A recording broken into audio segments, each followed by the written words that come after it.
Angel Hernandez, you stink, and I don't like you!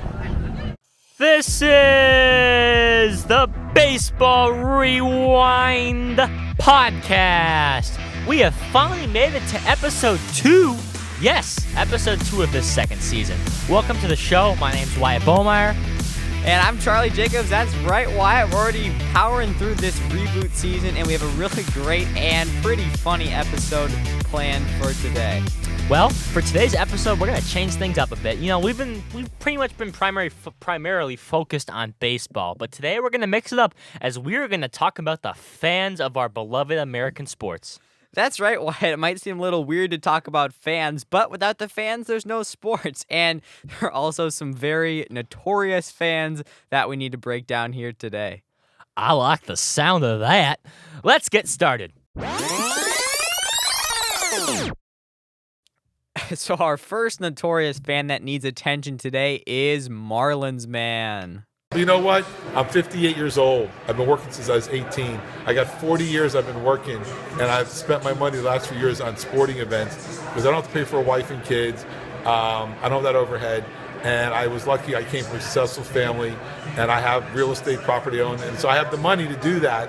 It never got public until this stupid orange jersey came out by accident.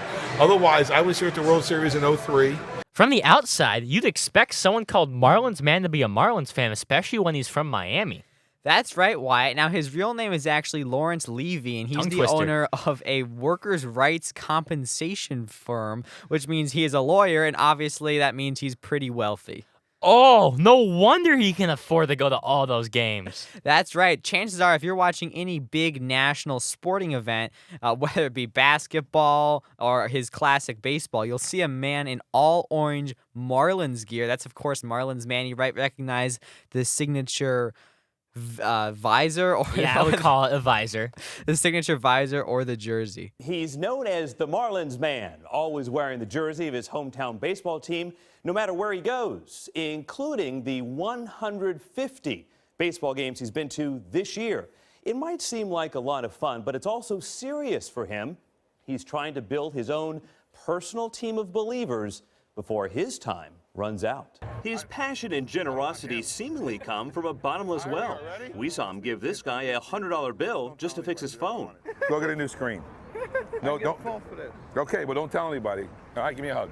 Even if his modesty, It's kind of like going with the Beatles in the 60s, right? is more measured. Marlins man's first appearance in his famous attire came back in the 2012 NBA Finals. This year also marked the first year of the Marlins' new uniform change from their beautiful teals, which I wish they still had, to the nasty orange. Marlins man quickly adopted these new colors, which can be attributed to the rise in his popularity. However, his fandom did not begin then. From 1993 all the way up to 2018, Marlins man was actually a proud season ticket holder for Marlins home games. However, in 2018, unfortunately, that was the end of his relationship with the Marlins as new ownership raised prices and traded away star players like Giancarlo Stanton and Christian Yelich. The Marlins man also swore that he'd never attend another Marlins home game due to the actions of the new ownership. That's right, Charlie. Sadly, Marlins man was also diagnosed with cancer in 2014. This event made Marlins man realize how short life is and that he needs to spend even more time traveling and viewing these sporting events. It's believed that Marlins man spends close to 300 days a year traveling both to and from different sporting events and, of course, attending them. So some might consider it to be his full-time job at this point. You know, at the end of the day, Charlie, you either hate or love Marlins man. I'm not going to share my opinions on him, but you can make up your mind. I just want to inject this quickly. Back in April, Wyatt and I actually met Marlins man at Wrigley Field. Great guy. So basically, we asked for pictures. This was after the game ended. So Marlins man was trying to get out of there. I think he said he had to go to an NBA game. But I get my picture. Then right when Charlie tries to get his picture, Marlins man turns and starts walking away. So it's really good. Charlie you can see him holding up the camera. He's smiling, and Marlins man is like turned the other way. It's like the most beautifully awkward picture you'll ever see. Oh, that's classic. Great guy, Wyatt. So, I have a question for you. What does Alex Rodriguez's 3,000th hit, Mike Trout's first career home run, and the fate of over 12,000 other baseballs have in common? Well, in case you didn't already answer that question with an eye roll, it's baseball YouTuber Zach Hampel. We couldn't make this episode without talking about Zach Hampel. Hey everyone, this is Zach Hampel coming to you from the famous Waveland Avenue right outside Wrigley Field, back at Chase Field in Phoenix, Arizona, Comerica Park in Detroit, Camden Yards in Baltimore, Home Run Central, aka Kauffman Stadium, from Citi Field in New York, from Dunedin, Florida. Since catching his first foul ball at Chase Stadium in 1990, Hampel has described himself as having a passion for catching baseballs. But some might say that even calling it an obsession would be an understatement. He documents his experiences at all 30 MLB ballparks to almost 1 million subscribers on YouTube, and he's known for catching upwards of 10 balls at every baseball game he goes to.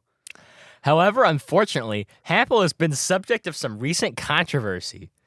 There is a very, very large crowd of folks who believe that what Hampel does is stupid and that he should get a real job.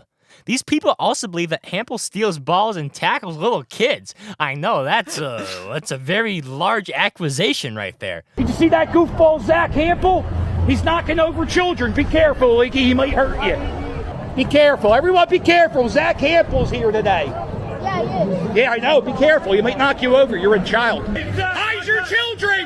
It's Zach Hampel. However, this evidence isn't factual as there is no video of any of these claims happening. Well, those are some bold statements, Wyatt, but there is a crowd of people that believes what Hampel's doing is really important in, bringing the baseball community to YouTube and to a younger audience, and that he should continue to vlog his experiences. However, some fans were critical. Back in 2016, Zach Hampel was given exclusive access to attend MLB's Fort Bragg game. Right, this game was meant only for veterans and active military personnel, obviously at Fort Bragg in Virginia, I believe, but Hampel was allowed to go to the game and vlog, which a lot of veterans and their families found to be insensitive.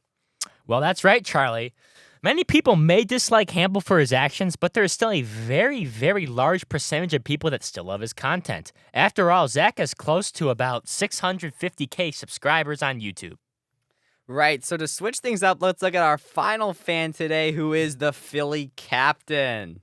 Notorious for harassing opponents' bullpens and fans, the Philly captain is a diehard Phillies fan who loves his team. Listen, it's the Philly Fanatic's birthday today. You guys don't be jerks and win. You gotta lose.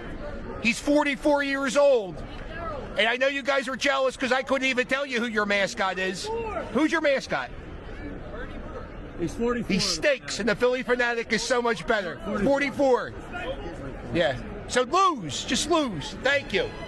This man also has a strong hatred towards notorious umpire Angel Hernandez. Angel Hernandez, you stink, and I don't like you. Angel Hernandez, you stink, and I don't like you. As you can see, the Philly captain has a very, very signature line, the infamous, "You stink and I don't like you," which he has used on many famous people, such as Angel Hernandez, Alex Rodriguez, some Mets fans, some child Mets fans. Yeah, that's right, Wyatt. But really, in the end of the day, what it's all about is just, the fandom, and he's obviously a pillar of the Philadelphia fan base, who we all know has some pretty crazy sports fans in the highs and in the lows. So while a lot of Philly captain's content can be found on YouTube, he also has a TikTok with a lot of subscribers. This Philly captain, he is a diehard. He, I believe, is going to go to a World Series game this coming week. They're playing the Astros. We've talked about that whole cheating scandal. But, it really makes me happy to see fans like the Philly captain going out there and supporting his team. Yeah, absolutely, in whatever way he chooses to do that. So thanks, Wyatt. I think that's going to wrap up episode 2 of season 2 of the Baseball Rewind podcast. We thank you for listening, and we have a very, very special episode 3 coming out next. We're going to wrap up Baseball Rewind. Peace out!